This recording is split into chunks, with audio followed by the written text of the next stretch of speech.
E autismo hoje é conhecido como transtorno do espectro autista, Isso. correto? Corretíssimo. Uhum. Doutora, você poderia me explicar um pouquinho mais sobre isso? TEA, não é? O É. TEA. Antes aí, a gente vai ver muito hoje em foco o autismo, né? E que bom por isso, que bom. Porque muito lá atrás, a gente não tinha todo esse conhecimento que a gente tem hoje em mídia, não é? Hoje tá muito, vamos dizer assim, muito comum a gente abrir o Instagram e a gente vê uma postagem de um grupo autista, de uma família, de uma mãe, a Lê faz muita postagem no Instagram sobre isso Faço. também. Lindas, Né? lindas postagens. Perfeita, com elo ali de testemunho. Eu choro a maioria das vezes. Lindo, eu também, Arthur. Eu fico emocionadíssima, não é? E ver o crescimento de Elô por uma mãe que batalhou, que foi atrás, que não tinha conhecimento. Vem mais coisa aí, né? No final a gente vai ver um bocado de coisa. Sim. Então, assim, o desencadear de hoje, aí muitos dizem assim, mas professora, mas doutora, porque hoje tem tanto autista. A gente vai ver que são as duas vertentes, né? Muitos casos surgiram por toda uma questão. O nosso dia a dia hoje é muito diferente, as questões comportamentais, os pais também, não é? Que a gente vai ver aí ao longo da nossa conversa o porquê do autismo aí, que a ciência explica aí de alguma forma. A gente vai ver a questão dos pais também, que demoram muito hoje a ter filhos, não é? Por causa da idade. A gente vai ver também a ciência avançando muito, estudando e avançando. Uhum. E aí muitos que não tinham esse laudo de autismo, e na minha época, né, lá atrás, dizia, não, ele é demente, não, ele é bobinho, não... Eu vou usar um termo até bem pesado, né? Dizer, não, ele é doido. Né? Era, por exemplo, menina, fulano é doido. Né? E esse doido ninguém sabia o que era, não é? Uhum. Ninguém ia dizer que era autismo. E hoje, por conhecimento, né? Isso falei. Graças a Deus trazendo por isso. A questão de que autismo não é uma doença. Não. Autismo ele é um transtorno no desenvolvimento. Exato. Então, quer dizer, há uma desordem cerebral ali, nos neurônios, mas há uma desordem, né, na recepção das informações no autismo. Então, basicamente, há uma diferença, né, do cérebro de uma pessoa típica, que aí a gente vai começar a trazer termos, né, sendo bem enfática, que não existe o normal, existe o típico e o atípico. Interessante. A gente não pode dizer, fulano é normal. Não existe o normal. O que é normal para você? O que pode ser normal para você pode não ser normal para mim. Então, a gente vai usar o termo típico e atípico e a gente vai ter essa questão no autismo. Há uma desordem dentro da questão do cérebro, né? Então, não é uma coisa que vá fazer-se um exame, né, Nil? Não vai, faz um exame e você vai ver ali. Tem até alguns exames que mostram algumas fotos. Quem é da área de neurologia vai dizer, tem algumas coisas algumas áreas que são mais ativadas, né? Sim. No autismo. Não identifica que mas é autismo, não tem como mas dá identificar. Juntando todos os outros aspectos que vai se vendo, né? É uma coisa a mais que vai ajudar a trazer esse diagnóstico. Perfeito. Porque é completamente comportamental. Perfeito. E existe classificação? Existem graus de autismo? Sim, né? Eu lembro que na minha época, lá na escola, lá atrás, a gente usava muito, ainda usa muito em educação, leve, moderado e severo, né? E o Asperger. E o Asperger, que chamavam, né? Que era antes do DCM-5, não é? Ele tinha ali, ele vinha primeiro ele não era encarado como um autismo, ele era um autismo bem levezinho, mas não entrava no espectro autista. Entendo. Logo depois, né, com mais estudos, a ciência evoluindo, a gente está engatinhando ainda na questão do autismo, mas avançando, não é? Avançando aí, a ciência está abraçando aí, e aí a gente viu que a gente não trata mais como leve, moderado, severo, agora nível 1, nível 2 e nível 3. E o Asperger entra dentro desses níveis. Ele não é mais separado, uma coisa separada. Ele seria o nível 1?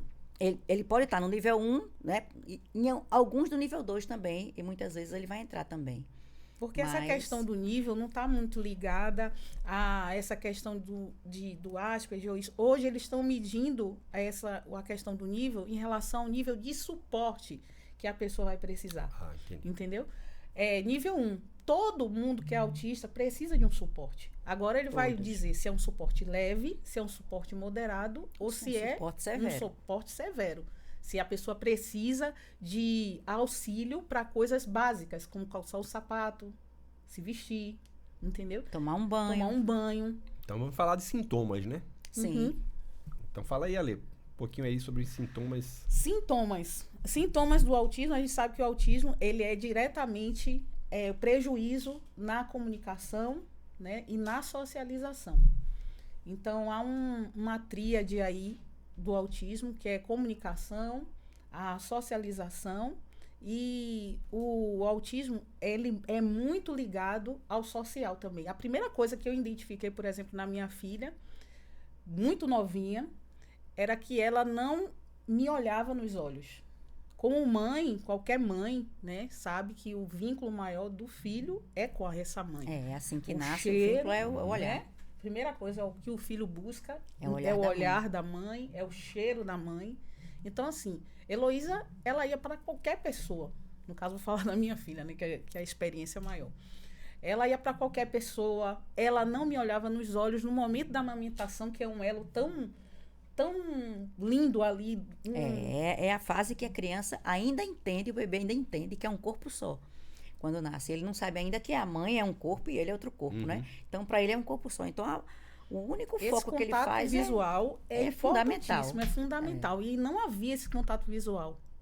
Então, há esse prejuízo na socialização já desde o início.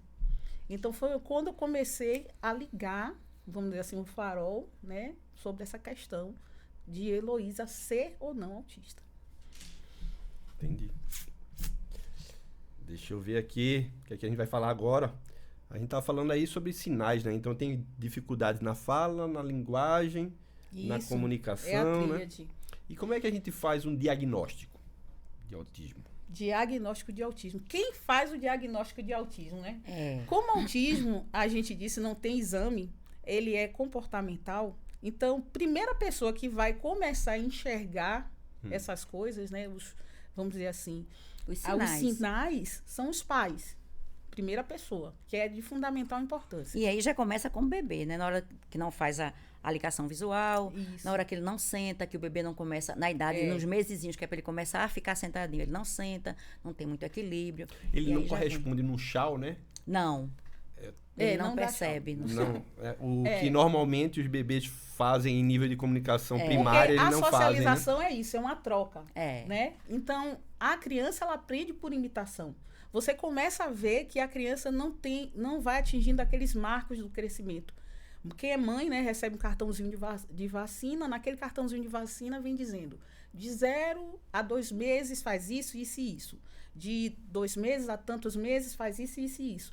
A mãe vai começar a enxergar que ela não vai atingindo aqueles marcos. Entendeu? E a questão da socialização, por causa desse prejuízo, a criança acaba não replicando algumas coisas que o adulto faz. A gente faz uma cócega, a criança ri.